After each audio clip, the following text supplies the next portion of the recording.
We have this one in either way. We also have this. I'm sensing backfire. We also have true story. And we also have the land.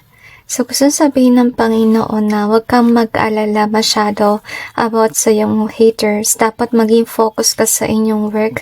Kasi I really feel here na yung mga tao na bumabatikos behind the scenes, lumalabas yung totoo. Okay?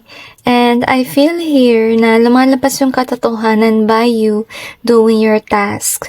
So, gusto sabihin ng Panginoon na kapag nag-aalala ka, minsan yun yung nagiging hindrance kung bakit nawawala ka sa tamang landas.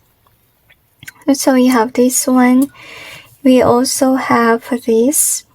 So, gusto rin sabihin ng Panginoon na yun nga naging hindrance kapag naalala natin or nakikita natin lagi yung mga ginagawa ng iba sa atin.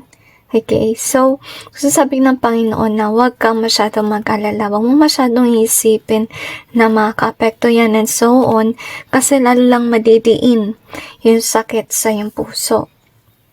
See, speaking of heart, so, I kinda feel here na yung gusto sabihin ng Panginoon na focus ka sa work, okay? Huwag mong intindihin yung iyong kaaway at kung ano man. Kasi, whether they like it or not, lalabasin yung totoo. Okay? And with the land in reverse, ibig sabihin lang nun na yung kanilang mundo yung guguho at hindi sa'yo. Mawawala ng impluensya yung mga tao na naninira sa'yo. Kasi in the first place, I don't see here na you're doing something against these people.